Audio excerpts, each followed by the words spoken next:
কোরআনুল কারীমের 20 নম্বর সূরা, 114টি সূরার মধ্যে 20 নম্বর সূরা, আর 30 পারার মধ্যে 16 নম্বর পারা।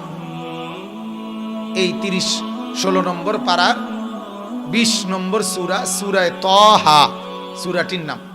কন্ত কি কইছি সবাই বলেন।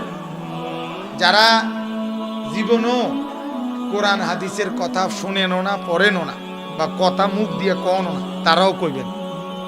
বলেন ইনশাআল্লাহ। প্রত্যেকে বলবেন, বলেন ইনশাআল্লাহ। ফায়দা হবে, উপকার হবে। আমি তো সাধারণ মানুষ, আমরা আর এডি কইয়া কি নাম নে কইয়া অনেক লাভ হইব। সাধারণ থেকে অসাধারণ হয়ে যাবে, বেদামি থেকে দামি হয়ে যাবেন ইনশাআল্লাহ। কোরআন মানুষকে দামি বানায়। ইন্নাল্লাহা ইয়ারফাউ বিহাদাল কিতাবি আকওয়ামান। আল্লাহর নবী বলছে, নিশ্চয়ই আল্লাহ তাআলা এই কোরআন দ্বারা বহু মানুষকে দামি বানাইছে। ওয়ায়াদাউ বিহি আখারিন, আবার বহু লোককে নিকৃষ্ট বানাইছে। আবু জেহেল আর আবু বকর, একজন দামি, একজন নিকৃষ্ট। মূল আচরণটা কি? কোরআনের সাথে একজন গ্রহণ করছে, একজন বর্জন করছে। ঠিক কি না বলেন? যিনি গ্রহণ করছে তিনি দামি, যিনি বর্জন করছে তিনি কি হয়ে গেছে? ঘৃণিত। আজ কোন কাফের নামও আবু জেহেল নেই। পৃথিবীর ইউরোপের কোন কাফের, তারাও তো আবু জেহেল নাম রাখে, তারাও তো আবু লাহাব নাম রাখে। তাহলে তারা রাখতে সমস্যা কি? আমি তো এটা প্রায়ই বলি, গোটা পৃথিবীর কোন কাফের বেঈমান একটা কুত্তার নামও রাখে না। ফেরাউন ইউরোপে কিন্তু কুকুরের নাম রাখে। বহির্বিশ্বে, উন্নত বিশ্বে কুত্তা ফালে ঘরের মধ্যে। ভদ্রলোকরা কুকুরের জন্য মা বাবারে, আপন মা আপন বাপকে সময় দেয় না। বৃদ্ধ আশ্রমে, সরকারি গুদাম ঘরের মতো ওইখানে দিয়ে আসে। ওইখানেই সরকারি আশ্রয়ে লালিত পালিত হয় বয়স হয়ে গেলে মা বাপ। কিন্তু কুত্তারে কমপক্ষে 2-2.5 ঘন্টা লাগাইয়া মহিলারা, পুরুষরা আপনার গোসল করায়, এবং স্প্রে, ফেস ওয়াশ, বডি যা মানে কি, বডি লোশন, পাউডার, সুনু, ফেয়ার অ্যান্ড লাভলি ডলে, আডা ময়দা হ যা পারে এগুলা ডলে। তাইলে এই কুকুরের নাম রাখে তারা, মানে কুকুরকে নাম ধরে ডাক দেয়। টম, জেরি, এরকম আমাদের বিভিন্ন নাম আছে কুত্তার। তাহলে কুকুরের নামে যেহেতু তোমরা রাখো, একটা কুত্তার নাম রাখো না ফেরাও। একটা কুকুরের নামও নাই, নমরুদ। কি পরিমাণ মালউন, অভিশপ্ত, কি পরিমাণ বদনসিব। আজ হাজার হাজার বছর ধরে ঘৃণিতই রয়েছে। কোরআনে আছে, ইবলিস আল্লাহকে বলছিল, ইবলিস শয়তান আল্লাহকে বলছিল, আল্লাহ তুমি তো আমাকে বিতাড়িত করে দিলা, আমি চলে যাচ্ছি, তবে আমি তোমার কাছে একটা অনুমতি চাই। আনজিরনি ইলা ইয়াউমি ইউবআসুন। আল্লাহ আমাকে কিয়ামত পর্যন্ত হায়াত দেন। আল্লাহ বলছে, ইন্নাকা মিনাল মুনজারিন, যা দিলাম, তুই দীর্ঘজীবী হও। তুমি কি হও? কথা বলেন না, দীর্ঘজীবী হও, কোনো অসুবিধা নেই। তুমি কিয়ামত পর্যন্ত হায়াত নাও, তবে এটা মনে রাখো, তুমি ইন্নাকা মিনাস সাগিরিন, কিয়ামত পর্যন্ত যদি হায়াত পাও, তবুও তুমি নিকৃষ্ট, ছোট, ঘৃণিত, এটাই থাকবে। তুমি আর বাইজিদ বুস্তামি হইতে না, তুমি ঘৃণিতই থাকবে। নাউজুবিল্লাহ। এজন্য দুনিয়া তামামটা ভোগ করলেও, সবটা দুনিয়া, ইবলিস পৃথিবীর কোন কোন জায়গায় যাইতে পারে না। কথা কোন না? হ্যাঁ, পৃথিবীর সব 800 কোটি মানুষ আমরা চিনি না, হেতে চিনে। কি ডাকাইতে ডাকা কেউ তে চিনে না, তে 800 কোটি মানুষের চিনে। তারার বাপেরও চিনে, তারার দাদারও চিনে, তারার 14 গোষ্ঠীর চিনে সে। হ্যাঁ, 14 গোষ্ঠী, বড় আব্বা লইয়েই তো 14 গোষ্ঠীকে চিনে সে, ইবলিস। তাইলে তার জানাশোনা কত বেশি। পৃথিবীর কোথায় কি আছে সব সে জানে, মাটির তলে উপরে সবকিছু জানার পরেও, এত দীর্ঘ হায়াত পাওয়ার পরেও তারে আজও পৃথিবীবাসী শয়তান শয়তানি বলে। কাফের বেঈমানরাও তাকে এই পর্যন্ত কোনো পদক দেয় নাই, এই পর্যন্ত কোনো সম্মাননা, এরকম কোনো পুরস্কার উনি এখনো পায় নাই, আগামী তো পাবে না। জুতার ফিডা ছাড়া, জারুর ফিডা ছাড়া তার কপালে। জারুর ফিডাও না, জারুর ফিডা তো নরমাল ফিডা। এর থেকে নিকৃষ্ট আল্লাহ বলছে লামান তাবিআকা মিনহুম লাআমলাআন্না জাহান্নামা মিনকুম আজমাইন। আল্লাহ বলছে ইবলিস মনে রাখিস, কিয়ামত পর্যন্ত যত লোক তোকে অনুসরণ করবে, আমি আল্লাহ বলে দিলাম তোকে এবং তোর অনুসারীদেরকে একত্রে আমি আল্লাহ জাহান্নাম পূর্ণ করব। তোর অনুসারীদেরকে নিয়ে তখন তুই জাহান্নামে থাকবি। ঈমানওয়ালারা নবীজির সাথে থাকবে, আর বেঈমান সব তুই জাহান্নামী, তুই নাফরমানের সাথে একসাথে থাকবি। বলেন নাউজুবিল্লাহ। অতএব বাবা মুসলমান ভাই, এই যারা বসছেন কলিজার ফিকির নিয়ে বসেন, দিলের মধ্যে একটু অনুভূতি নিয়ে বসেন। আপনি আমার এই বসার নেসবতেই বোঝা যায় আমরা মুসলমান, ঠিক কিনা বলেন? এজন্যই তো বসছি, ঠিক কিনা বলেন? অতএব মুসলমান হিসাবে আমার শুরু থেকে শেষ পর্যন্ত পরিচয়ের হালাত কি, আমার জিন্দেগিটা কেমন, আমি আসলে মুসলমান হিসাবে কি, আমার করণীয় কি, আমরা করছিটা কি, এটা জানা উচিত, আমাদের দেখা দরকার। আল্লাহ আমাদেরকে বুঝার তৌফিক দেন। তো যাই হোক, সূরাটার নাম কি বলেন? তাহা।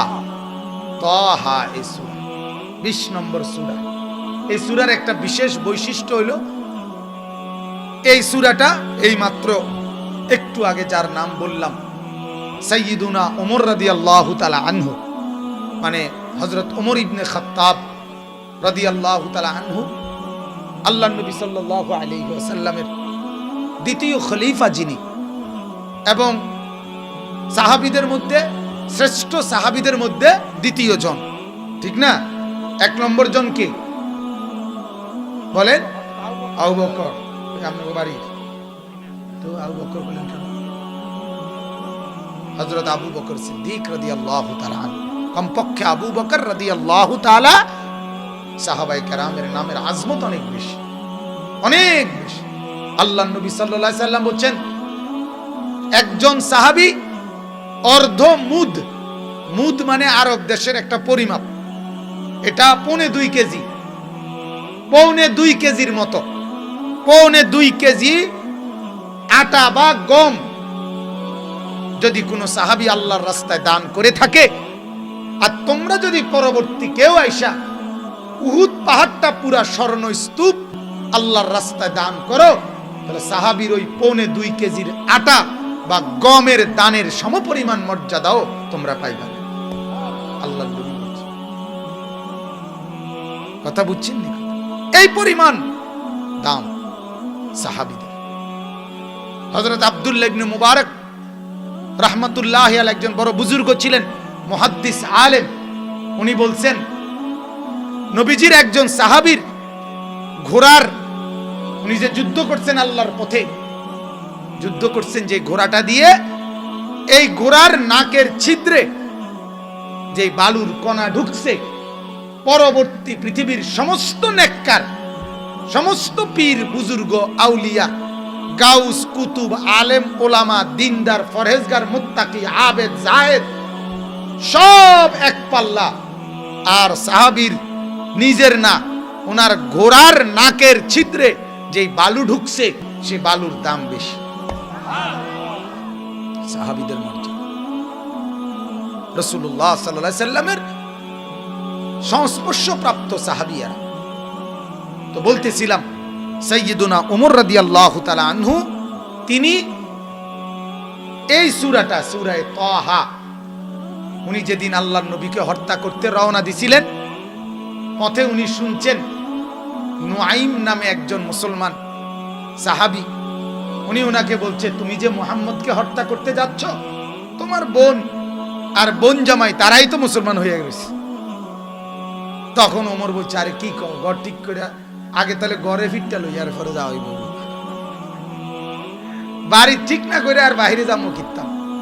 তো যিনি যেই আসছে, আল্লাহ নবী সাল্লাল্লাহু আলাইহি সাল্লামের কালেমা পড়ে মুসলমান হয়ে গেছে ওনারা, ওমরের বোন আর বোন জামাই।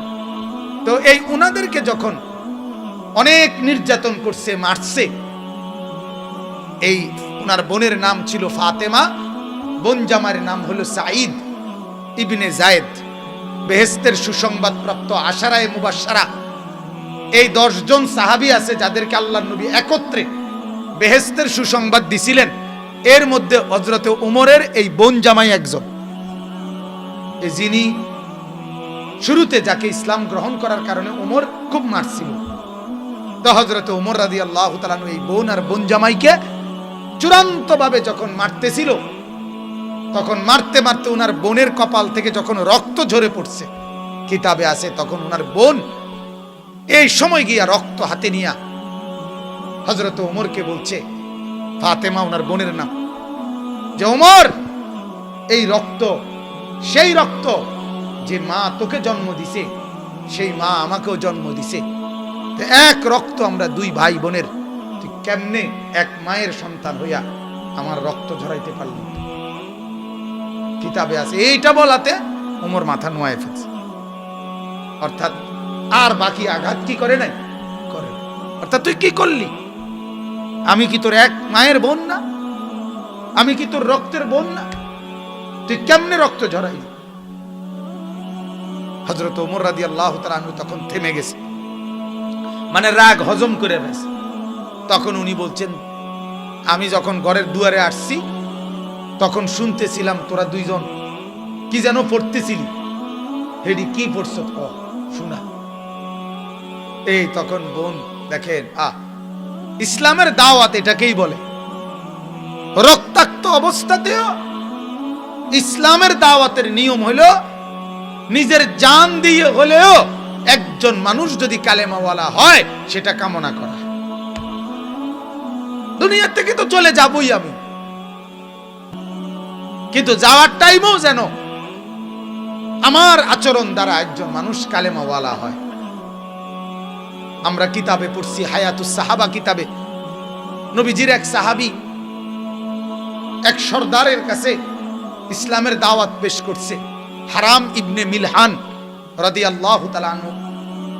তখন ওই সর্দারের ভাতিজা সাথে সাথে তরবারি বের করে অনেক লোক, তাদের কওমের কাফের, তাদের সামনে একটা কোপ দিয়া ওনার গর্দান মধ্যে কোপ দিছে এই সাহাবীর। ওই সাহাবীর সাথে সাথে শহীদ অবস্থা, মানে শহীদ হয়ে যাচ্ছে, মরে যাবে এক্ষুনি, প্রাণ চলে যাচ্ছে। এই কায়ত হইয়া পড়তে পড়তে উনি একটা কথা বলছে শুধু, ফুস্তু ওয়া রাব্বিল কাবা, কাবার রবের কসম আমি কামিয়াব হয়ে গেলাম। ফুস্তু ফুস্তু, আমি সফল হয়ে গেলাম। অর্থাৎ তুই মনে করিস না আমি ব্যর্থ, মরে গেছি দেখা, না, আমার এই মৃত্যু শাহাদাত। আমার বেঁচে থাকা যেমন দামি ছিল, আমার এই জান দেওয়াও এখন আমার জান্নাত। সুবহানাল্লাহ। আর জান্নাত পাওয়া মানে তো আমি কামিয়াব। কামিয়াব কিনা বলেন না? আল্লাহ কোরআনে বলছে, ফামান যুহজিহা আনিন নার ওয়া উদখিলাল জান্নাহ ফাকাদ ফাজা। আল্লাহ বলে, যাকে জাহান্নাম থেকে মুক্তি দেওয়া হলো আর জান্নাতে প্রবেশ করানো হলো, ফাকাদ ফাজা, সে কামিয়াব হয়ে গেল, সফল হয়ে গেল। তাহলে এই সাহাবী সফল কিনা বলেন? কিতাবে আছে। শুধু এই কথা শুই না, তখন ওই জায়গায় দাঁড়ানো 200 কাফের কালেমা পড়ে মুসলমান হয়ে গেছে। তারা বলছে, হায় মৃত্যু পথযাত্রী, মৃত্যুর মুখে মিথ্যা বলে না। মানুষ মৃত্যুর মুখে কি বলে না? স্বাভাবিকভাবে মিথ্যা বলে না। কাজে এই লোকটা যেহেতু মৃত্যুর মুখে বলছে, সে তার মৃত্যুটাকে সে আরো গ্রহণ করে নিছে সাদরে, সে বলতেছে কামিয়াব, তাহলে বোঝা গেল এই ধর্ম সত্য। এজন্য ওনারা কালেমা পড়ে মুসলমান হয়ে গেছে। এই বোন যে তার মাথা ফাটায় ফেলছে, ভাই রক্ত ঝরছে, এবার বোন সেই রক্ত মুছে বলতেছে, শুনবা তাইলে ভাই, আমরা কি পড়তেছিলাম? তাইলে তুমি পবিত্র হইতে হবে। পবিত্র করাইয়া নিছে, পাক করাইয়া নিছে উনাকে, হযরত ওমরকে পবিত্র করাইয়া এরপরে এই একটা সূরা থেকে তেলাওয়াত করে শুনাইছে। এই শুনানোর পরে কোরআনুল কারীমের যেই সূরাটা শুনে একটু শুই নেই, হযরত ওমর দাঁড়াইয়া বলছে, বোন আর লাগবে না, আমি বুঝে ফেলছি। কি বুঝছো? বলছে চলো বুঝামো তোমার, আইও তোমরা দুজন চলো। বলছে কোথায় যাবা? বলছে ওই মুহাম্মদের কাছে চলো। তো ফাতেমা বলতেছে, ভাই মুহাম্মদের কাছে কেন যাবা?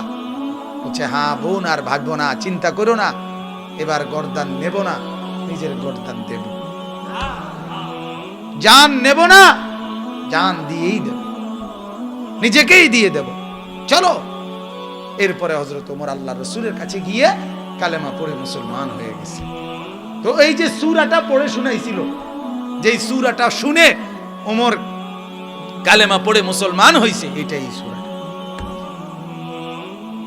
কোন সূরা? কোন সূরা? তাহা। এই সূরা শুনে হযরত ওমর রাদিয়াল্লাহু তাআলা আনহু কালেমা পড়ে মুসলমান হইছে। বলেন আলহামদুলিল্লাহ। এবার আমি যে আয়াতগুলো পড়ছি, এই সূরার 9 নম্বর আয়াত থেকে 16 নম্বর আয়াত পর্যন্ত, 9, 10, 11, 12, 13, 14, 15, 16, 18, 8টা আয়াত। এই 8টি আয়াত আমি তেলাওয়াত করছি। এবারে অল্প কথায় এই 8 আয়াতের তরজমা শুনাইতেছে, আল্লাহ তৌফিক দান করেন। মূলত এই 8টা আয়াত হযরত মূসা আলাইহিস সালামের ঘটনা। কার ঘটনা? একজন নবী ছিলেন, আল্লাহ পাকের উলুল আজম, মানে আল্লাহ তাআলার নবী এবং রাসূলের সংখ্যা 1.25 লাখ, 1,24,000 অথবা 2,24,000, অথবা তার চাইতে বেশিও হইতে পারে, তার চাইতে কমও হইতে পারে। প্রথম জন আদম, আখিরি জন মুহাম্মদুর রাসূলুল্লাহ সাল্লাল্লাহু আলাইহি ওয়াসাল্লাম। এর মাঝখান দিয়ে এবারে 24,000 হোক, 25,000 হোক, আর কম হোক, বেশ হোক, এটা আমাদের কোনো সমস্যা নাই। প্রকৃত একেবারে গুণ্য সংখ্যা কোনো কিতাবের মধ্যে এরকম নাম লিস্টি সহ নাই, যার কারণে পূর্ববর্তী ঐতিহাসিকগণ বর্ণনা করছেন। তবে এটাই বিশ্বাস আমাদের, আদম শুরু, নবী পাক সাল্লাল্লাহু আলাইহি ওয়াসাল্লাম শেষ নবী, এর মাঝখানে যত নবী সকলকে আমরা নিশ্চিন্তে মানি। ঠিক কিনা বলেন? আমাদের নবীর পরে নতুন কোন দাবিদারকে আর মানি না। ঠিক কিনা বলেন? নতুন করে কেউ যদি কয় আমি নবী, তোর কোয়ালিফিকেশন দিয়ে ফিরি, তুই নবী হওয়ার দরকার নাই। আমাদের নোয়াখালীর একজন বড় বুজুর্গ আলেম ছিলেন, আল্লামা হযরত মাওলানা মুস্তাফা আল হুসাইনি রাহমাতুল্লাহ আলাইহি, মারা গেছেন এবার কিছুদিন আগে। অনেক বড় আল্লাহওয়ালা আলেম ছিলেন, বয়ান করতেন। একবার বয়ানে বলছিলেন যে বাসের মধ্যে 2টা সিট, তো এক সিটে একজন বসছে আর এই সিটেও একজন বইছিল, মাওলানা হারুন এখানে বসছিল। তো এখন সিট নিয়ে বাহিরে বাসের থেকে বাস ছাড়বে হয়তো আরো 2-4 মিনিট, সে একটু নিচে গেছে। তো যাওয়ার সময় তার ব্যাগটা এখানে রাইখা আপনার বলে গেছে আমারে যে ভাই একটু খেয়াল রাখেন, মানে আমার সিট আর কি, কথা বুঝছেন না? এখন যেই আসে এনে বইতে বুঝলা, সে কয় কি কয় লোক আছে, সে কি কয় কই লোক আছে ব্যাগে না, কথা বলেন না? অথবা হে কি কয়, কথা কোন বুঝছেননি কথাটা? মানে সেটা কয় না, অথবা রাখছে কি ব্যাগ, কয় কি কি আছে লোক আছে। আমাদের নবী সাল্লাল্লাহু আলাইহি ওয়াসাল্লাম ইন্তেকালের পূর্ব মুহূর্তে উম্মতের কাছে বলে গেছে, তারাকতু ফীকুম আমরাইন লান তাদিল্লু মা তামাসসাকতুম বিহিমা কিতাবাল্লাহ ওয়া সুন্নতি। আমার উম্মত, আমি চলে যাচ্ছি আমার মাওলার কাছে, তবে আমার জায়গা, আমার সিটে আমি খালি রেখে যাচ্ছি না, আমি 2টা জিনিস রেখে যাচ্ছি। যতদিন এই 2টা জিনিস ধরে রাখবা তোমরা পথভ্রষ্ট হবা না। একটার নাম কোরআন, আরেকটার নাম আমার সুন্নাত। এই 2টা এই আমার সিটে রেখে গেলাম, এবার আমি যাচ্ছি। এখন তোমাদের দায়িত্ব কিয়ামত পর্যন্তই এই নবুয়তের সিটে কেউ নতুন করে আইয়া বইতে চাইলেই কোরআন সুন্নাত এখানে আছেই, তুমি কইবা লোক আছে, তুমি কইবা কি আছে, আমরার নবী আছে, আমনের মতো বাদাইমা আইনের দরকার নেই, যাবে ডানতে কথা। তুই মাড়ির তলে গিয়ে নবী দাবি করবে, সারেনতে কই থেকে আইছো, কোথাকার কাদিয়ানি, তুই আসছো গোলাম আহমদ কাদিয়ানি, তুই আইছো নবী দাবি করতে, যাবে না। হ্যাঁ, বুঝেন না কথা, আমরা কি আছে, আমরা নবী আছে, আমরা নবী কি কোরআনের পৃষ্ঠায় পৃষ্ঠায় আমাদের নবীর সাক্ষ্য এখানে আছে, আছে কিনা বলেন? হাদিসের কিতাবে পুরাটাই আমাদের নবীর বর্ণনা, আমাদের ইমানদারদের চেহারা, আমাদের জিন্দেগির বন্দিগি, আমাদের ইবাদত আমল, আমাদের মসজিদ মাদ্রাসা সবকিছুর মধ্যে আমাদের নবীর নমুনা আছে। কাজে আমরা নতুন নবী লাগবে কেন আমাদের, ঠিক কিনা বলেন? এজন্য এই 1,24,000 নবী বা 2,24,000 নবীদের মধ্যে কিংবা কম বেশি কয়েকজন নবী, বিশেষ কিছু নবী ছিলেন, রাসূল ছিলেন, যাদেরকে উলুল আজম নবী বলে। আরবি শব্দ ফাসবির কামা সাবারা উলুল আজমি মিনার রাসূল। উলুল আজম মানে হইল সমস্ত নবীদের মধ্যে সবচেয়ে দৃঢ়চেতা, সবচেয়ে মজবুত এবং সবচেয়ে বেশি দাওয়াতের কাজে মেহনতওয়ালা, এরকম কিছু বিশেষ নবী ছিলেন। তন্মধ্যে মূসা আলাইহিস সালাম একজন। তন্মধ্যে মূসা আলাইহিস সালাম কি, যিনি এত পরিমাণ দিগদারি, আমরা দেশে কয় দিগদারি মানে বিরক্তি, তার কওমের সহ্য করছে, অন্য কেউ হইলে কন্যাইয়া সিধা করে দেবে, এত ঝামেলা উনি সহ্য করছে। ওনার কওম বনি ইসরাইলের মতো বেজাইল্লা আর কি, প্রত্যেক কথার মধ্যে এরা প্রশ্ন করত। একটা গাভী জবাই করতে বলছে করে, কথা বুঝছেন? যার কাছে যেই গাভীটা আছে তুই এটা জবাই না করবি, এইটার প্রশ্ন করতে করতে করতে, এটা বয়স কি হইব, এটা কালার কি হইব, এটা কি খেতে চরিন না না বাইত বান্ধুন না, কথা বুঝছেন? মানে এটা কি আলসো হইন না না এমনি এমনি বান্ধিয়ে তুইছে, এটা দিয়ে কি নিজে দুধ খাওয়াই না না বাজারে দুধ বেচুন না, বহু কিসিমের কথা কইতে কইতে কইতে শেষ পর্যন্ত একটা জিগায় তো একটা বিধান আসে, একটা জিজ্ঞায় তো একটা হুকুম আসে আল্লাহর পক্ষ থেকে। এরকম করতে করতে শেষ পর্যন্ত তার আর পুরা এলাকায় আর এরম গাবি আর একটাও খুঁজে পাই। এই হেগারা যেগুলা ফেঁসাইয়া বাইর করছে, এই সূরা বাকারা একটা সূরা আছে না, এই সূরা বাকারা, এই অর্থ হলো গাবি। এই গাবি, এটা এই বনি ইসরাইলের গাবির ঘটনা। মানে আমি শুধু অল্প কথা কইলাম, ওখানে বললে মজার ঘটনা আছে। তার আর প্রশ্নের ছোটে অতিষ্ঠ করে লাইছে মূসা, কিন্তু উনি সহ্য করে গেছে, করে দাওয়াত দিয়ে গেছে, বারবার বলে গেছে, বারবার বলে গেছে, বারবার বলে গেছে। তাদেরকে বলছে এই এলাকায় তোমরা মাথা নোয়াইয়া ডুববা সবাই। তারা মাথা না নোয়াইয়া দুই পাও আগে ভিতরে দিয়া, এই বন্ধু, হ্যাঁ এত শক্ত, এত ঝামেলাওয়ালা আছে। তারাই নিজে বলছে আমগরে আসমান থেকে খানা ডেইলি নামবে, আমরা খামু, তাহলে আমরা ইবাদত করব। ঠিক আছে, মূসা আলাইহিস সালাম আসমান থেকে মান্না সালওয়া নামে খানা নামায় দিছে, খায়, এরপরে ইবাদত করবে। কিছুদিনের ব্যবধানে বলতেছে যে না, লান নাসবিরা আলা তুআমিন ওয়াহিদ, না না ডেইলি এক ওয়াদের খানা বুঝে ধরেন, এটা বদলাই দেন। দেখছেন নি এবারে হেরাই, মানে হেরাই ফুলার বাপ, হেরাই মাইয়ার বাপ। আমার এক ওস্তাদ ছিলেন, একবার ওই আমাদের এক ছাত্র ভাই রোমের মধ্যে দুষ্টামি করছি আমরা সবাই মাদ্রাসার জীবনে, তো হেইতে গিয়ে বিচার দিয়ে আইছে। তো বিচার দিয়ে আসার পরে হুজুরের নিচের থেকে বেত নিয়ে যখন রোমে আইছে, আইয়া জিজ্ঞাসা করছে আর যে কি হয়েছে ঘটনা কয় না হুজুর কিচ্ছু হয়েছে না। মানে মানে ওই আমরা মিল করে লাইছি আর কি নিজেরা নিজের। হুজুর আইবার আগে আগে সমাধান। তখন এই হুজুরে বলছিল তুই তো ফোলার বাপ, তুই তো মাইয়ের বাপ, বিচারও দিলি তুই। মানে আমি আইয়াসার চেয়ার কস আর বিচার নাই।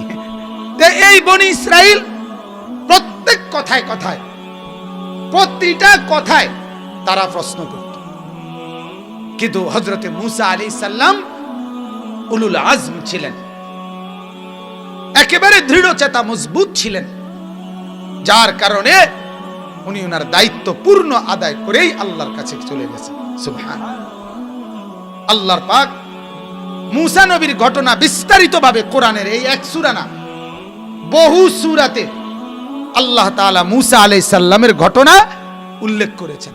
এই কথাটা শুধু বোঝানোর জন্য, নবী আপনার উম্মত আপনাকে বহুমুখী কষ্ট দিবে, পেরেশানি দিবে, অস্থিরতা করবে, আপনিও উলুল আজম দৃঢ়চেতা নবীদের শ্রেষ্ঠ আপনি, কাজেই আপনিও তার চাইতে বেশি মজবুত থাকবেন। সুবহানাল্লাহ। এখান থেকে এটা শিক্ষা, এখান থেকে এটা বুঝ। আল্লাহর কথা যারা বলে, মসজিদের ইমাম, উলামায়ে কেরাম এবং মুসল্লিদের মধ্যেও তাদের সবর সবচেয়ে বড় পুঁজি। আমাদের সবচেয়ে বড় খামখেয়ালি বাজান, অনেক ফ্যামিলিতে 2-4-5 বার, 2-4-10 বার সন্তানকে, পরিবারের সদস্যদেরকে নামাজ রোজা ভালো হওয়ার কথা বলে এরপরে হাত পাও ছেড়ে দেয়, সিদ্ধান্ত দিয়া লাই হইতো না। হুজুর কইছি এই অজাতের দিয়ার কোনো লক্ষণ নাই, একেবারে অসিব্য ফিরে গেছে আমার ফোলাটা, এই নিজে নিজেই ফয়সালা দিয়া, নিজে নিজে আর হইতো না হুজুর, আর মাদ্রাসাত পড়তো না, আর সে ভালো হইতো না। আশ্চর্য কথা, 950 বছর বলার পরেও নূহ আলাইহিস সালাম এই কথা বলে নাই যে আল্লাহ আমি আর পারতেছি না, বরং উনি কেবল বলছেই বলছে, বলছেই বলছে, বলছেই বলছে। যেদিন আল্লাহ বলছে 950 বছর, দোস্ত খামখেয়ালি কথা না, একদিন 2 দিন না, 950 বছর। আমরা বাপ দাদা 14 গোষ্ঠীর হায়াত মিলাইলেও তো 950 বছর হইতো না। কথা বলেন না? 60 করে মিলান না, 70 করে মিলান না, কয়জনের বংশ মিলাইবে? তাইলে 950 বছর বলার পরও আফসোস করে নাই, অস্থিরতা দেখায় নাই, বলতেই থাকছে। আর আপনি 950 বারও তো কইছেন না, কথা বলেন না, 950 বার বলছেন। তাইলে এই জন্য আমি ওনার কাছে, আপনার কাছে আমার অনুরোধ, আল্লাহর ঘর মসজিদ দিয়ে চেষ্টা করতে হবে, নিজে আগে দোয়া করতে হবে আল্লাহর কাছে যে আল্লাহ তোমার ঘর দিয়েছি, এবার তুমি তোমার বান্দাদেরকে মসজিদের দিকে ঝুঁকায় দাও। এই দিলের মধ্যে যদি এই চাহাত, আগ্রহ, এই প্রেরণা, এই দোয়া আল্লাহর কাছে করতে থাকে, রব্বুল আলামিন ইমানদারের দিল আল্লাহ ঝুঁকায় দেবে ইনশাআল্লাহ। বলেন ইনশাআল্লাহ। তাইলে আমি বলতেছি এই কথা যে আল্লাহ পাক নবী সাল্লাল্লাহু আলাইহি সাল্লামকেও এই কথা শিক্ষা দিয়েছেন। এই জন্য কোরআনে মূসা আলাইহিস সালামের ঘটনা খুব বিস্তারিত উল্লেখ করছে আল্লাহ কয়েকবার, বিভিন্ন খান দিয়ে, এখানেও একবার বলছে। এখানে আল্লাহ তাআলা কি বলছেন, আমি মূলত একটা কথা বলার জন্য মূলত এই ঘটনাটা পড়ছি আর কি। আমি অর্থগুলো বলবো শুধু আপনাদেরকে বোঝানোর জন্য, মানে এই 8টি আয়াতের বক্তব্যটা বোঝানোর জন্য একটা ছোট্ট কথা আগে বলি, তাহলে আপনারা অর্থ বুঝতে খুব সুবিধা হবে। হযরতে মূসা আলাইহিস সালাম আল্লাহ পাকের একজন নবী, ঠিক কি না বলেন? এবং উঁচা দরজার নবী, উলুল আজম নবী, যারা খুব দৃঢ়, মানে উনার কওমের 100 রকমের পেরেশানিতেও যারা কি হাল ছাড়ে নাই। কথা বুঝছেন কি না? বলতেই থাকছে, মেহনত করতেই থাকছে। তো মূসা আলাইহিস সালাম সর্বপ্রথম যখন প্রাপ্তবয়স্ক হইছে, সংক্ষেপ একদম অল্প কথায় বলি, তখন আপনারাও অনেকে শুনছেন, বাজারের মধ্যে মূসা আলাইহিস সালামের বংশের নাম ছিল বনি ইসরাইল, আর ফেরাউনের বংশের নাম ছিল কিবতি। কিবতি বংশ, কিবতি, এই 2 বংশের 2 লোক ঝগড়া লাগছে। কিবতি লোকটা ফেরাউনের অন্যায় ভাবে মুসা আলাইহিস সালামের কওমের লোকটাকে অন্যায়ভাবে মারতেছিল, মারাত্মক। মুসা নবী বাধা দিছেন, লোকটা শুনে নাই, মুসা আলাইহিস সালাম একটা থাপ্পড় দিছেন। হেইতে রে ফাকাদা আলাইহি, দিছে থাপ্পড়, হয়তো সরে যাওয়ার লাগিয়া। থাপ্পড় তো এর আগেও কত মানুষে দিছে, এর পরেও দিতে আছে, কিন্তু এই থাপ্পড়, এটা ঈসা থাপ্পড়, এক থাপ্পড়ে সে মারাই গেছে। হেতে নাই, ঠিক থাপ্পড়টা দিছে। কথা বুঝছি? আমি প্রায় বলি, আমার মাঝে মাঝে কথা মনে হয়, এশার নামাজ, ফজরের নামাজ, এই নামাজগুলো না পড়ে পড়ে যারা বছরের পর বছর ঘুমায়, দিনের পর দিন ঘুমায় থাকে, ছেলেরা, যুবকেরা, মারা, পুরুষেরা, বাবারা, মুসলমান, যদি আল্লাহ তাআলা একজন ফেরেশতাকে একটাবারের জন্য বলতেন, ফেরেশতা এই নাফরমানকে শুধু একটা চটকনা দিয়ায়, তাইলে তার 14 গোষ্ঠীর জীবনে আর কোনদিন সে নামাজ ছাড়ত। কিন্তু মালিক বড় দয়াবান, মালিক বড় দয়াবান। 10 ঘন্টা লাগাতার ঘুমাবার পরেও আল্লাহ দেখতেছে আমার নাফরমান বান্দা ফজরের নামাজ পড়ে নাই। 7:30 বাজে চোখ মেলতে চাইছে, 8টার সময় সকাল, চোখ মেলতে চাইতেছে। আল্লাহ তো দেখতেই আছে আমার নাফরমান আমার ফজরের সেজদা করে নাই, তবুও মালিক কি পরিমাণ দয়াবান, এত বড় নাফরমানির পরেও আল্লাহ চোখটা মেলে দেয়। আল্লাহ বলছে ঠিক আছে বান্দা, চোখ মেল, আবার দুনিয়ার সংসার করবি, কর, ঠিক আছে, আবার দুনিয়া সাজা, আবার দুনিয়া সাজা, যা, তোকে আমি আবারও সুযোগ দিলাম, আবারও সুযোগ দিলাম। এভাবে প্রতিদিন মাওলা সুযোগ দেয় আর অপেক্ষা করে। হাদিসের মধ্যে আছে, প্রত্যেকটা নাফরমান যখন আল্লাহর নাফরমানি করে, বিশ্বাস করেন বাপ, এই জমিন খোদার কসম আল্লাহর কাছে অনুমতি চায়, আল্লাহ এই বেঈমানকে নিয়া আমি শুধুমাত্র একটা উল্টানি দেই, আপনার কাছে অনুমতি চাচ্ছি আল্লাহ, ওয়াইজেরুম বিসনাত এই পাশ ও পাশ করে, আমিও আমার জমিনের তলদেশটা একটু নিচের দিকে উঠাই, আর উপরটা নিচের দিকে নেই, মাটি এত আমার নিচের মাটি উপরে তুলি, উপরের মাটি নিচে তুলি, আমি শুধু একটা গড় দেবো আল্লাহ, পরে নেয়া আপনি আমার একটু ইজাজত দেন।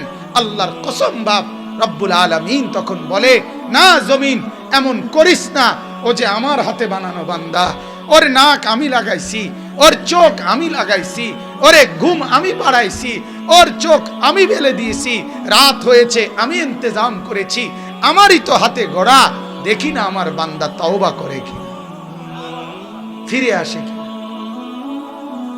ফিরে আসে কি। আনিবু ইলা রাব্বিকুম, আল্লাহ বলে তোমরা তোমাদের রবের কাছে ফিরে আসো বান্দা, আমি অপেক্ষায় আছি বান্দা, যেদিনে সুযোগ পাও আইসো, আসলে আমি মাফ করে দেব।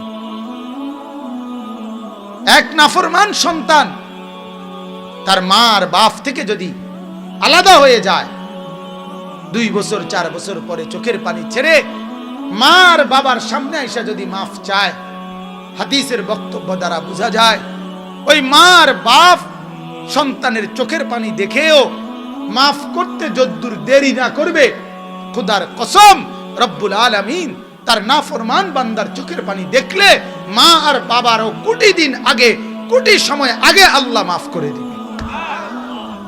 এমন যিনি তিনি আল্লাহ, এমন যিনি তিনি রহমান, এমন যিনি তিনি রহিম।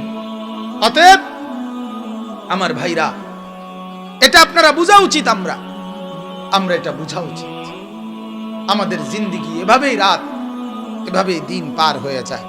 যুবকরা, তোমরা একটাবার নিজেদের বিবেককে বলিও দোস্ত, নিজেদেরকে একবার প্রশ্ন করো, কিভাবে এভাবে লম্বা গত 6 মাস, গত 9 মাস, বছরের পর বছর একদিনও ফজরের নামাজের সেজদা দাও না, তুমি মুসলমান না?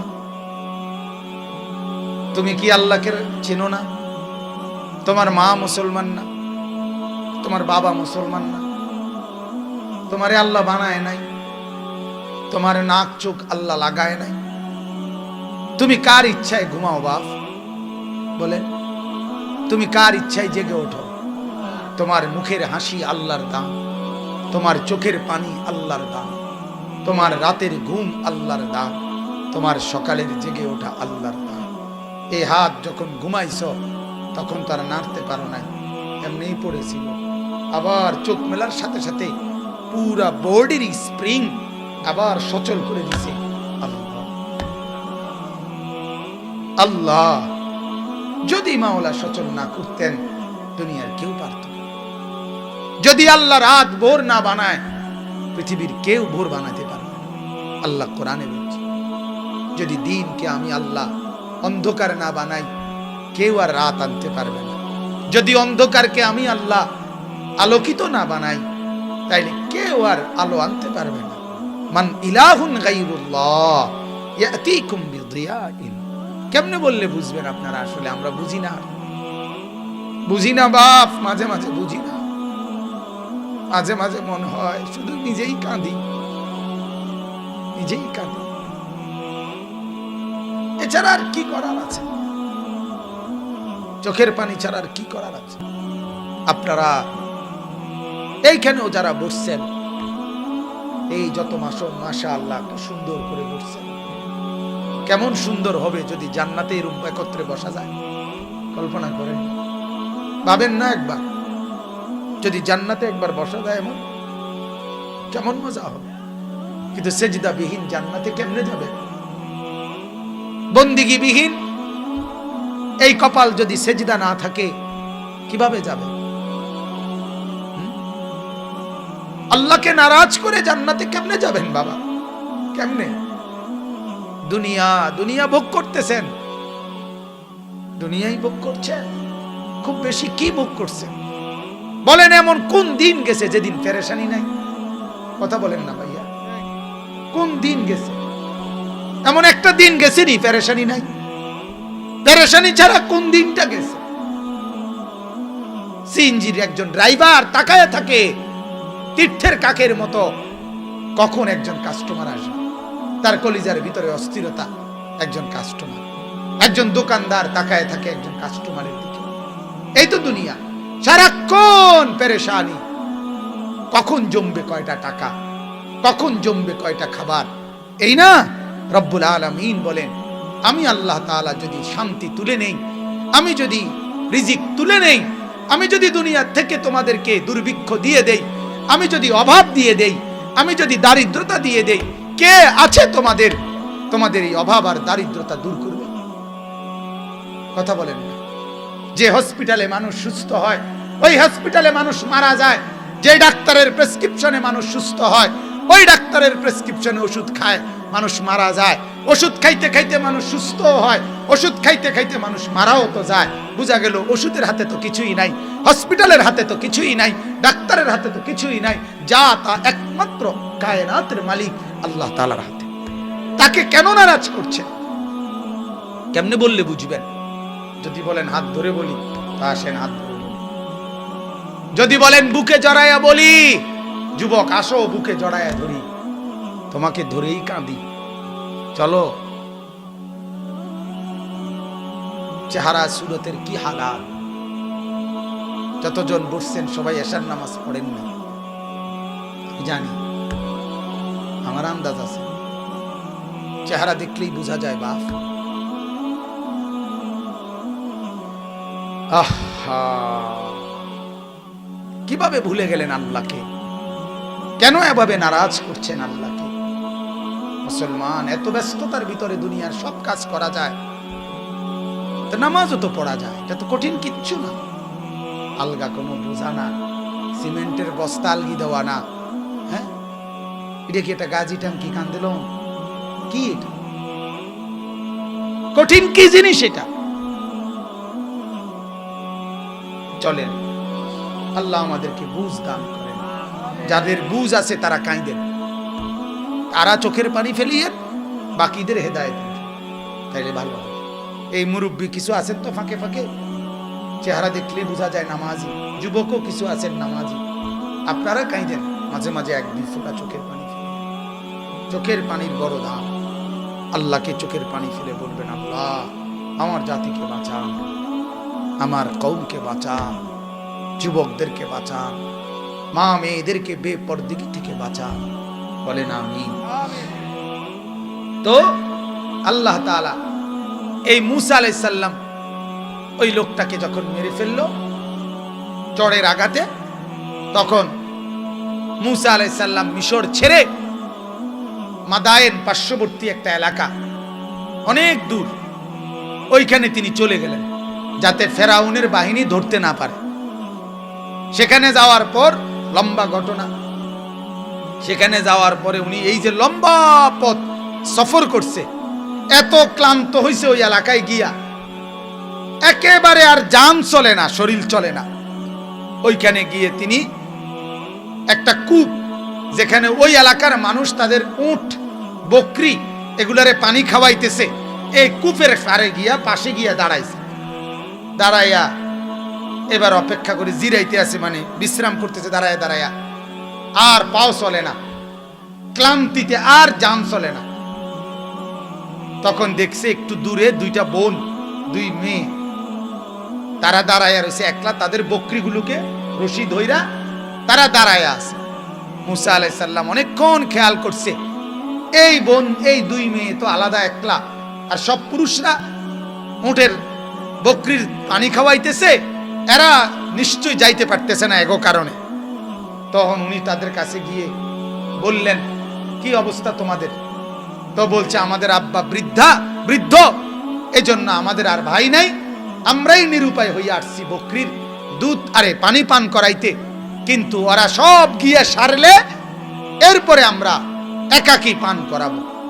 মূসা আলাইহিস সালাম একেবারে দুর্বল, লম্বা পথ সফর করে আসছে, এরপরেও নিজেই ওই লোকদেরকে সরাইয়া একাই, যেটা তাফসীরের মধ্যে আছে, তারা 30-40 জন পাথরের যেই বালতি, মানে যেটা দিয়ে পানি উঠায় কূপের তল থেকে, আলগাইতে না, মূসা নবীরা একাই পানি সহ আলগি দিয়া ওই অগর বকরি এগুলার সব দিকে পানি খাওয়া দিছে, দিয়া অগ হাতে দিয়া দিছে, দিয়া এইবার একবারে বল ফিরে গেছে, শেষ, মানে যে দূর আসিল শেষ, এবারে বৈশাই গেছে।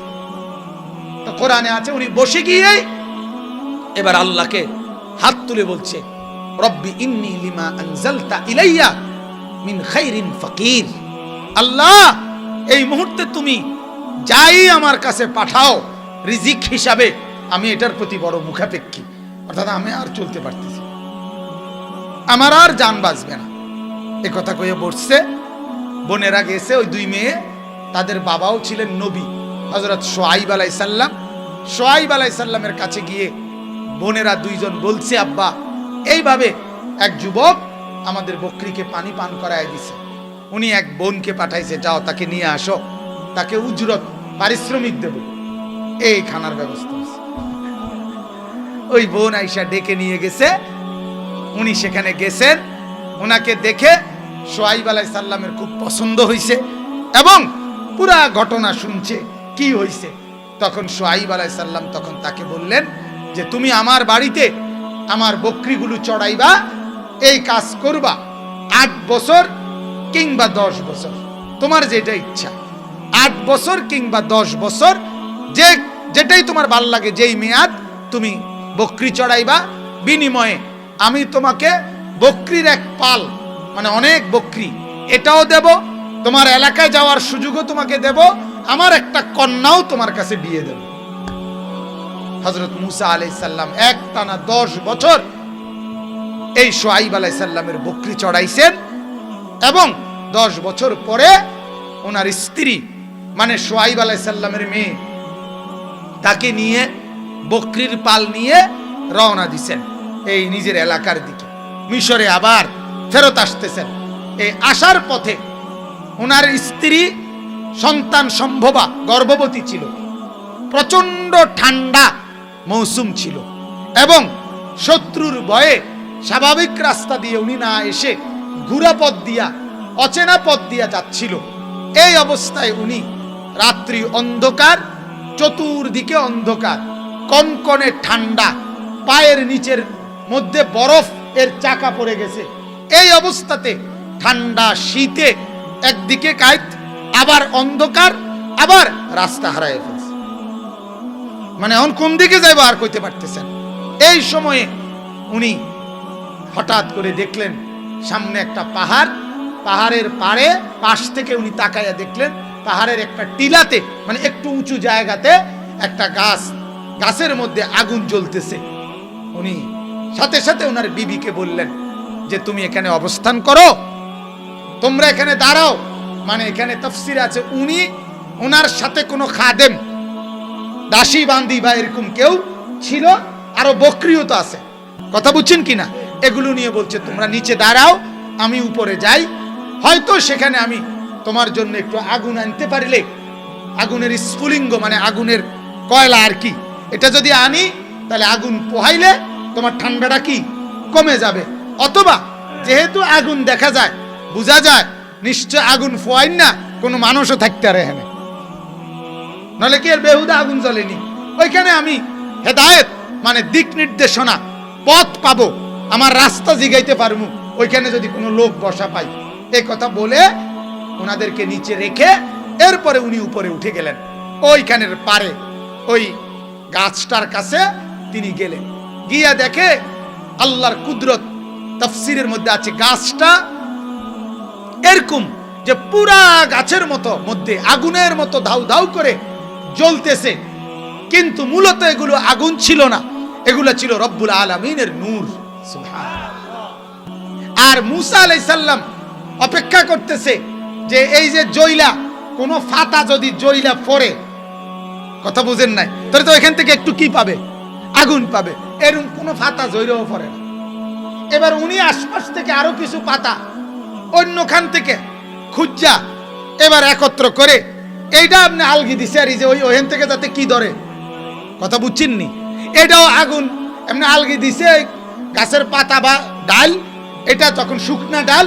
এবার আগুন উনার দিকে আগায় আসতে লাগছে, উনি এবার পিছনের দিকে একটু পিছনের দিকে চলে আসছে, কিন্তু আগুন লাগে না, মানে আগুনের কোনো ব্যবস্থাই করতে পারতেছে না। নিজে এমনও পড়ে না, কোনো ফাতাও সিরা পড়ে না, উনারটাও লাগে না। উনি এখন চিন্তা করতেছে কি করবো, আমি ওরারে বলে আসলাম, এখন কি করব, নিচে গিয়া বউরে কি কমু, অত কাঁপতেছে ঠান্ডা শীতে।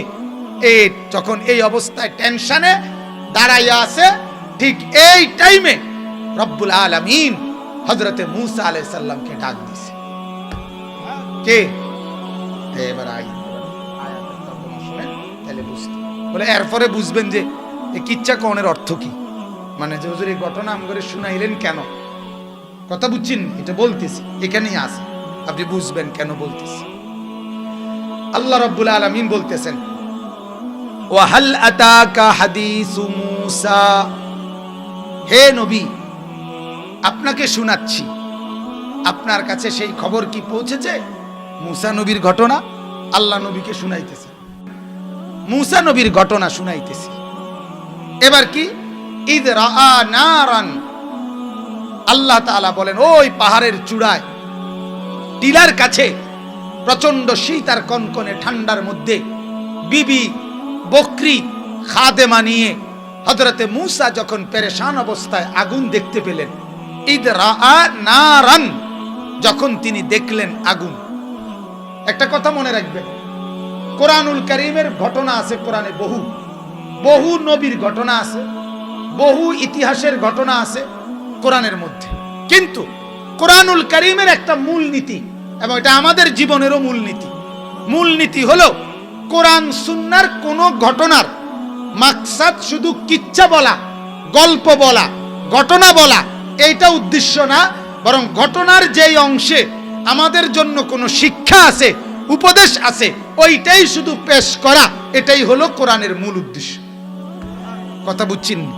এটা আমরা একটা গুরুত্বপূর্ণ বিষয়। এই জন্য বহু ঘটনা এরম দাগ নম্বর, খতিয়ান নম্বর, একেবারে বাই সিরিয়াল এরম নাই, বরং যে জায়গা দিয়ে দরকার ঘটনার ওই জায়গাটুকু আল্লাহ তাআলা উল্লেখ করছে। কথা বুঝছেন? তো আল্লাহ তাআলা বলেন, ইদ রাআ নারান ফাকালা লিআহলিহি, এই যখন তিনি চূড়ার মধ্যে আগুন দেখলেন, তিনি তার বিবিকে বললেন, স্ত্রীকে বললেন পরিবারের যে উমকুসু, তোমরা এনে একটু দাঁড়াও, অবস্থান করো। ইন্নী আনাস্তু নারা, আমি ওইখান থেকে আগুনের তালাশে যাচ্ছি। লাআল্লি আতিকুম মিনহা বিকাবাসিন, আমি যাইতেছি, চেষ্টা করমু ওইখান থেকে আগুনের স্ফুলিঙ্গ, কয়লা মানে জ্বলন্ত আগুনের টুকরা তোমাদের জন্য নিয়ে আসতে, যাতে করে তোমরা ঠান্ডার মধ্যে একটু কি পাও, কথা বলেন না, স্বস্তি পাও, তাপ পাও। আও আজিদু আলান নারি হুদান, অথবা আমি পাবো ওই আগুনের কাছে গেলে হেদায়েত। কি কি পাবো বলেন? উনি একটা শব্দ ব্যবহার করছে, আও আজিদু আলান নারি হুদান, আমি সেখানে হেদায়েত পাবো। মানে এই দুনিয়ার রাস্তা পাওয়া, এটাও একটা হেদায়েত, এটাও একটা পথ। আবার আখিরাতের পথ, এটাও একটা পথ। কথা বুঝছেন?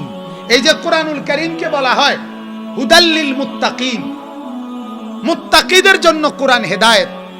আল্লাহর কসম দোস্ত, এই কথাটা যদি শুধু বুঝেন, এই হেদায়েত মানে হইল শুধুমাত্র জান্নাত না, বরং আমার জীবনের একটা সুতা থেকে নিজের ঘর, পরিবার, বিবি, বাচ্চা, চাকরি, ব্যবসা, আয়, রোজগার, মাল, সম্পদ, কামাই, উপার্জন, যা করেন, বিশ্বাস করেন একেবারে প্রতিটা নিঃশ্বাসও যদি কেউ কোরআন সুন্নাহর দিক নির্দেশনা মতে পালন করে, একমাত্র ওই ব্যক্তির সবকিছু সুন্দর হয়, পরিকল্পিত হয়, এবং দুনিয়াও সুন্দর হয়, আখিরাতও সুন্দর হয়।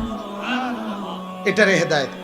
কোরআন কিন্তু শুধু জান্নাতে নেয় না, কোরআন দুনিয়াটাকেও সাজায় দেয়। কি সাজায় দেয় বলেন? হ্যাঁ, আজ পর্যন্ত আপনারা শুধু এতটুকুই বুঝেন, রাসূলুল্লাহ সাল্লাল্লাহু আলাইহি সাল্লামের সুন্নাত, এগুলো হলো হেদায়েত। সেটা যেরকম কোন মুসলমান যে নবীর সুন্নত ধরছে তার আর কোনো অস্থিরতা নাই, যে ব্যাপারে যেই সুন্নত সেটা রাসূলের গ্রহণ করে নিছে আর কোনো টেনশন নাই। কিন্তু এটারে যেই বাদ দিছে তার আর টেনশনের কোনো শেষ নাই। আমি এই জন্য নিয়মিত বলি, আমরা প্রাইমারি স্কুল পাস করার পর এই চুল চতুর্দিক থেকে সমান কইরা রাখা, এটা শিখছি মাদ্রাসায় ঢুকার পর। আজ বয়স 40 শেষ হইয়া 41 রানিং। কথা বুঝছেন? 40 শেষের পথে। তাইলে প্রাইমারি যদি পাস করে থাকি 10 বছর বয়সে, তাইলে 30 বছর, 10 থেকে 40 কত হইল? আজ 30 বছরে আর কোনোদিন একটা বারের জন্য ভাবতে হয় নাই যে চুলের আর কোনো ডক লইতাম না। কথা বুঝেন নাই আপনি? আর কোনো মডেল লং যায়নি, আর লাগছে না। আমার আর চুল নিয়ে কোনো টেনশন নাই আজ 30 বছর। আল্লাহ যদি আগামী 300 বছর হায়াত দেয় তাইলেও কোনো টেনশন নেই। কথা বুঝছেন নি আপনি? সুন্নতের বরকত, সুন্নতের বরকত এটা। পাঞ্জাবি গায়ে দেওয়া শিখাই দিছে মাদ্রাসায় ঢুকার পর। আজ 30 বছরে আর অন্য কোনো জামা গায়ে দেওয়ার দরকার হয় না। আজ 30 বছরে যেদিন থেকে দাড়ি উঠছে, দাড়ির তালে দাড়ি উঠছে, এটা বড় হইছে, এন্দিয়া নাইকা, এন্দিয়া কা, এত কথার চিন্তাও করছি না।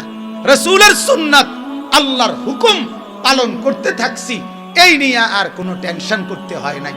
আমার বন্ধু, আল্লাহর কসম এটাই বুঝাই, সুন্নতবিহীন জিন্দেগিতে কোনো স্বস্তি, তৃপ্তি, শান্তি, প্রশান্তি আসে না, আসে না, আসে না। আমার দাদি, আমার নানি, এরা দুইজন মুরব্বী। আমার মা, আমার চাচি, এরা দুইজন মুরব্বী। আমার বিবি, আমার মেয়ে, এরা আমার তৃতীয় জেনারেশন। আমার দাদি নানিরও দেখছি কালো বোরকা, আমার মা চাচিরও দেখছি কালো বোরকা। আমার বিবি আর আমার মেয়েও পরে কালো বোরকা। না আমার দাদির কোনো অসুবিধা, না আমার মা চাচির কোনো অসুবিধা, না আমার বিবি বাচ্চার কোনো অসুবিধা, কারো কোনো টেনশন নাই। কিন্তু রঙ্গিলা বেডির টেনশনের কোনো শেষ নাই। বেডি একবার লাল, একবার নীল, একবার কমলা, একবার বেগুনি, একবার টিয়া, একবার আকাশি, একবার ডিপ কালার, একবার লাইট কালার। তুই বেডি এত রঙ করো, আল্লাহকে নারাজ করছো যে, এই জন্য আল্লাহ আর শান্তি দিল না আর কি। খোদাই আর কি দিল না বলেন না? আর শান্তি দিল না, আর শান্তি দিল না। কথা বুঝছে? 1 ঘন্টা লাগাইয়া পাউডার ডলবার পরেও বেডির এবড়িতে বেডিরে ভালো লাগে না, আরো পাউডার আরো লাগায়, আরো লাগায়। বেড়া ডাইক শিক্ষার্থী আছে, বেড়া আগো সিএনজি সাইরেল জায়গাতে আছে, তো তে বেড়ারে দাঁড় করে রাখছি 20টা মিনিট ধরে। তারে কইছি লগ লগ যাইবো, বেডি রেডি, তুমি যে এই বেডি ভিতর থেকে রেডি হয়, তোর বাপেরে ক গিয়ে রেডি হইতে আছে, এবড়ি রেডি হয়, রেডি হয়। কথা বলেন না কেন? রেডি হয়, শুধু রেডি হয়। বদনা 1 জোড়া কিনবো, জুতো 1 জোড়া কিনবো, এবড়ি এই কোম্পানিগঞ্জ থেকে ইডার লাগিয়ে এবড়ি রেডি হইতে আছে 1 ঘন্টা ধরে। কারে দেখাইতে রেডি হয়? কি দেখায়? কি তো পাউডার রেডি দেয়, আবার নিজে দুইয়ালায় কদ্দুর করে। আল্লাহ আমাদেরকে মাফ করে দেন। যুবক, তুমি বলো, তোমার মাথার চুল এই পর্যন্ত তুমি কয়টা ডকে কাটছো? তুমি বলো, স্বস্তি তুমি পাইছো কিনা? তুমি বলো। তোমরা যুবকরা বলো, তোমরা নিশ্চিন্তে তৃপ্তি তো পাইলা না, তুমি তো তৃপ্ত না, তাইলে মানুষে তোমারে দেখে খুশি হবে কেমনে? তুমি নিজেই তো খুশি না, তোমার কাটিং এর উপরে তুমি তো খুশি না। তুমি তো মাসে 6 মাসে 9 মাসে 3 মাসে 1.5 মাসে তুমি তো ডিজাইন বদলাও, প্যান্ট বদলাও, শার্ট বদলাও, চুল বদলাও, কাটিং বদলাও। আল্লাহকে ছেড়ে দিছো তো, রাসূলের সুন্নতকে ছেড়ে দিছো তো, আল্লাহর কসম শান্তি আল্লাহ তুলে নিছে। শান্তি আর পাইলা না। আর কি, আল্লাহর কাছে ফিরে না আসলে, রাসূলের কাছে ফিরে না আসলে মৃত্যু পর্যন্ত শান্তি জুটবে না। আপনারাই শহরে বন্দরের হাসি, এগুলো ফরমালিন। কোটিপতির হাসি ফরমালিন। কথা বুঝছেন? আমারে সেদিন দোয়া চাইছে বেটা, বিশাল বড় শিল্পপতি, 7,000 কর্মচারী ওনার, ঢাকা শহরের শিল্পপতি। 27 জন না 29 জন কুকার, মানে বাবুর্চি রান্দে। দোয়া চাইছে, অন্যরা কইতেছে 2-3 জনে, বিশাল শিল্পপতি। ওনার লগের একজন আমার আলগা কাছে নাই, হুজুর কানে কানে কইছে, হুজুর 900 কোটি টাকা ঋণ।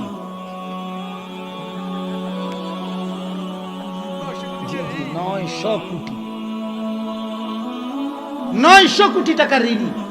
তুই বড় লোক। কথা বলেন না কেন? এটা বড় লোক। তাহলে এই হাসি ফরমালিন না? কথা বলেন না কেন? এই হাসি তো কিস্তিওয়ালা হাসি। কথা বলেন? তার হাসি তো লোনের হাসি। হাসি এটি লোনে লইছে। কথা বলেন? লোন, সুদ, সুদ, হারাম হাসি, বৈধ হাসি না। অতএব পৃথিবীর কোন পাপী, আল্লাহর দোহাই বলে, পৃথিবীর কোন পাপী কোনদিন কলিজার ভিতরে কোনদিন তৃপ্তি অনুভব করে না। আপনি দেখেন, তার হৃদয়ে কোনো শান্তি আসে না, তার কলিজায় কোনোদিন শান্তি আসে না। আগুন জ্বালাইয়া, আগুন লাগাইয়া শান্তি পাওয়া যায় না। কথা বুঝছেন কি না? মেসের কাঠির আগুনও যদি আঙ্গুলের অগ্রভাগে নখের মধ্যে লাগে, পুরা শরীরটাই তখন ব্যথায় কাতরায়। ঠিক কি না বলে? এবার আর সুখ থাকে না। প্রতিটা গুনাহ, প্রতিটা গুনাহ, প্রতিটা গুনাহ আগুন, আগুন, আগুন, আগুন। বিশ্বাস করো নওজোয়ান, তাহলে আগুন লাগাইয়া সুখ পাওয়া যায় না। আল্লাহকে নারাজ করে, মোবাইলে ছবি দেখে, উলঙ্গ নারী দেখে, আল্লাহকে সেজদা না করে ব্যবসায়ীরা সুখ তোমরা পাবা না। অটো ড্রাইভার সুখ পাবি না বললাম। সিএনজি ড্রাইভার বেনামাজি হয়ে সুখ পাবি না। মুদি দোকানদার বেনামাজি হয়ে সুখ পাবি না। আনিসুর রহমান বললাম, আমি বললাম, সুখ তোর কপালে জুটবে। আল্লাহকে নারাজ করে সুখ মিলে না, সুখ মিলে না। নেককার বউ পাইতা না, বেড়িও ধোকা দিব, তুমিও ধোকা দিবা। তুমি ফাঁকি দিবা বেড়ি রে, বেড়ি ফাঁকি দিব তোমারে। বুঝো নাই? তুমি চাইবা আরেক বেড়ি, বেড়ি চাইবা আরেক বেড়া। চলো চলো, ধোকা, ধোকা, ধোকা। এটা যে কন্যা তোমার সাথে প্রেম করে সেই তো অবৈধ, তাইলে সে তোমাকে বৈধ আনন্দ কিভাবে দিবে? কথা বলেন না কেন? কথা বলেন। পেশাবের উপরে দাঁড়াইয়া পেশাবের স্তূপের উপরে দাঁড়াইয়া দুধ ঢাললে কি আর পবিত্র হয়? কথা বলেন না কেন? হ্যাঁ, পায়খানার ডিপুর উপরে দাঁড়াইয়া এরপরে মাথার উপরে পানি ঢাললে পাক হয়? তাইলে পার্কের মধ্যে একত্রে বইয়া ভালোবাসা পবিত্র, তোমার আমার প্রেম সত্য, আকাশ সাক্ষী, জমিন সাক্ষী, কাউয়া সাক্ষী, কুত্তা সাক্ষী, বিলাই সাক্ষী, ভালোবাসা পবিত্র। ভালোবাসা এমন, ভালোবাসার কপালে জুতার বাড়ি, জুতার বাড়ি। অপবিত্র, এগুলা অপবিত্র। এটা পবিত্র ভালোবাসা, এটা কাউয়া মার্কা ভালোবাসা। কি ভালোবাসা? কাউয়া। বলেন নাউজুবিল্লাহ। আও আজিদু আলান নারি হুদান, মূসা আলাইহিস সালাম বললেন, বিবিকে তুমি অপেক্ষা করো, হতে পারে আমি তোমার জন্য আগুনের স্ফুলিঙ্গ নেব, অথবা আমি ওইখানে গেলে পথ পাবো। কি পাবো বলেন? পথের সন্ধান পাবো। এবার আল্লাহ বলেন, ফালাম্মা আতাহা নুদিয়া ইয়া মূসা। রব্বুল আলামিন বলেন, এই কথা বলে মূসা নবী যখন উপরে উঠে আসলো, আল্লাহ তাআলা তখন তাকে ডাক দিল, ইয়া মূসা, হে মূসা। এই কথা বলে কে ডাক দিল? আল্লাহ। আল্লাহ বলেন, ইন্নী আনা রব্বুক। আল্লাহ ডাক দিয়ে বললেন, মূসা, আমি তোমার রব, আমি তোমার লালনকারী পালনকারী মাওলা। বলেন আলহামদুলিল্লাহ। ফাখলানা আলাইক। আল্লাহ বলেন, মূসা পায়ের জুতা খোলো, আদবের সাথে বসে পড়ো। সুবহানাল্লাহ। আশ্চর্য কথা হইল বন্ধু, মূসা নবী আপনারাই মাত্র শুনছেন, শীতের রাত, কনকনে ঠান্ডা, কুয়াশা, ঠিক কিনা বলেন? নিচের জমিন বরফের মতো, তাও কদ্দুর এক জোড়া জুতা ছিল। আল্লাহ বললেন, এটাও খুলে ফেলো। এবার তাইলে নিচের থেকে গরম লাগবে, হ্যাঁ, ঠান্ডা আরো বেশি লাগবে। কিন্তু রব্বুল আলামিন বলেন, যদি ঠান্ডাও লাগে তারপরও এটা শুনে নাও, আমি মাওলার কথা শুনলে জুতা পাও দিয়ে শোনাটা আদব না। আল্লাহর কথা শুনতে হয় বসে, আল্লাহর কথা শুনতে হয় জুতা খুলে, আল্লাহর কথা শুনতে হয় আদবের সাথে। সুবহানাল্লাহ।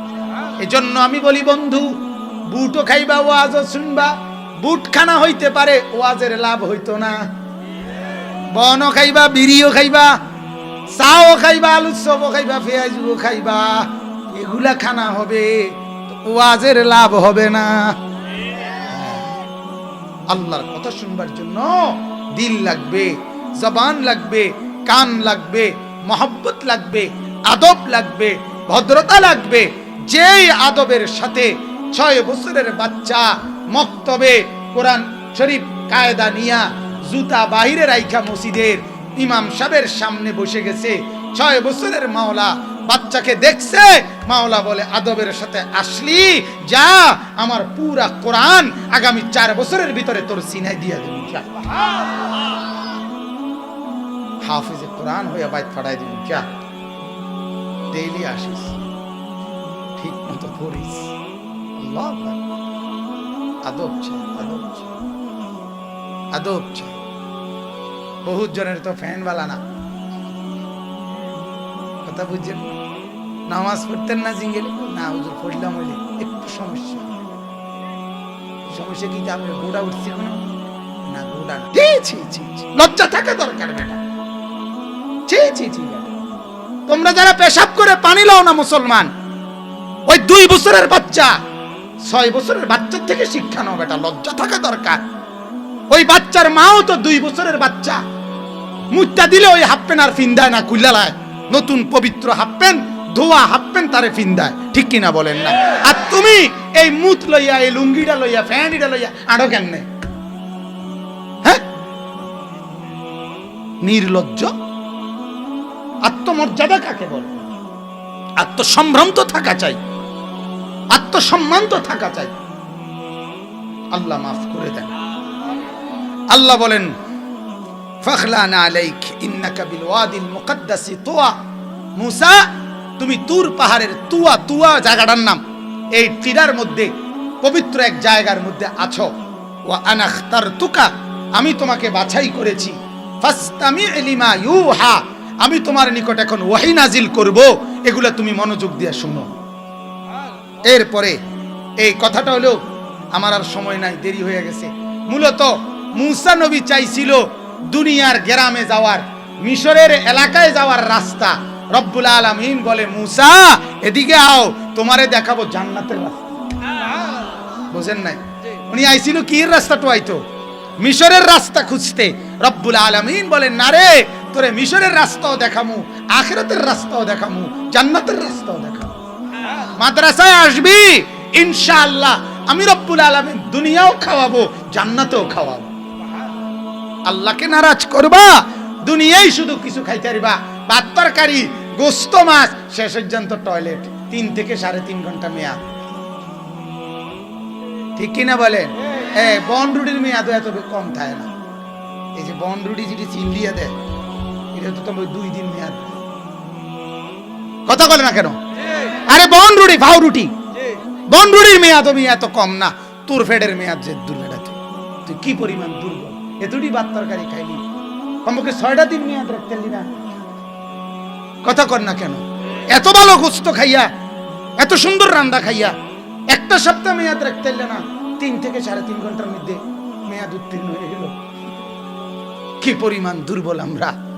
আমরা আবার বড়াই করে, আমরা আবার বড়াই করলে সাজে এটা। আল্লাহ আমাদেরকে মাফ করেন। আল্লাহ বলেন, ইন্নানি আনাল্লাহ, মূসা শোনো, আমি হলাম আল্লাহ, লা ইলাহা ইল্লা আনা, আমি ছাড়া আর কোনো ইলাহা নাই। তাহলে তোমাকে কি করতে হবে? ফাবুদিনি, তোমার দায়িত্ব আমার ইবাদত করা। কি করা বলেন? এবার আল্লাহ বলেন, ওয়া আকিমিস সালাতা লিযিকরি, আর আমার ইবাদতের সবচেয়ে উত্তম শ্রেষ্ঠ ইবাদত হলো তুমি নামাজ আদায় করবা, নামাজ কায়েম করবা। লিযিকরি, আমার জিকিরের জন্য। যতবার নামাজ পড়বা ততবার আমাকে স্মরণ হবে, আর আমাকে স্মরণ হলে আমিও তোমাকে স্মরণ করব। এরপর আল্লাহ বলেন, ইন্নাস সাআতা আতিয়াতুন, অচিরেই কিয়ামত আসবে।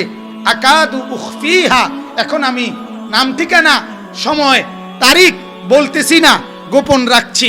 লিতুজজা কুল্লু নাফসিম বিমা তাসআ, যাতে আমি দেখতে চাই প্রত্যেকেই আখিরাতের আশায় পরকালের আমল করতে থাকো, যাতে যে যেদূর করতে পারছো অদূরের বিনিময় দিতে পারি।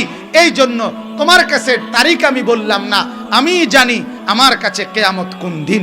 সুবহানাল্লাহ। এরপরে শেষ আয়াত, ফালা ইয়াসুদ্দান্নাকা আনহা মান লা ইউমিনু বিহা ওয়াত্তাবা হাওয়াহু ফাতারদা।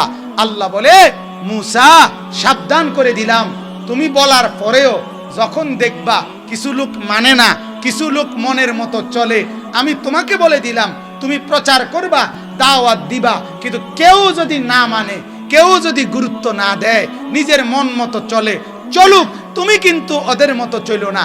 ঠিক আছে, যখন তোমরা আমার কথা শুনলা না, আমিও তুমগোর লগে মিশে গেলাম। আল্লাহ বলে, না, তুমি একা হলেও ঠিক থাকবা। ফাতারদা, যদি পাবলিকের মতো তুমিও মিশে যাও, তাহলে তুমি কিন্তু ধ্বংস হয়ে যাবে। কথা বুঝছেন? এই জন্য আমি আপনাদের কাছে কথাটাই বলতে চাচ্ছি, যারা নামাজি আছেন, 1 নম্বর কথা হলো, আপনার নামাজ আপনি কোনো অবস্থাতে ছাড়বেন না, বলেন ইনশাআল্লাহ। 2 নম্বর কথা হলো, যারা বেনামাজি আছেন, তারা কেন বেনামাজি হয়ে আছেন তারা একটু ভাববেন। আমার অনুরোধ, এটাই আমার কথা। কেন নামাজ পড়েন না? কি যুক্তি? আপনি মনটারে একটাবার বুঝাইয়েন, আপনার বিবেককে একটাবার আপনি প্রশ্ন করিয়েন, আপনি কেন নামাজ পড়েন না? চা দোকানদার, মুদি দোকানদার, অটো ড্রাইভার, সিএনজি ড্রাইভার, যুবক, কৃষক, তরুণ, চাকরিজীবী, ব্যবসায়ী, যে যাই আছো, প্রত্যেকের কাছে, জওয়ান বুড়ো, সবার কাছে অনুরোধ, কেন কেন আল্লাহকে নারাজ করছেন? কেন নামাজ পড়ছেন না? কেন পড়ছেন না? আপনাদের কাছে এক বিনীত অনুরোধ, প্রত্যেকে ইনশাআল্লাহ আল্লাহর ইবাদত, আল্লাহর বন্দেগী হিসাবে 5 ওয়াক্ত নামাজ পড়বেন, বলেন ইনশাআল্লাহ।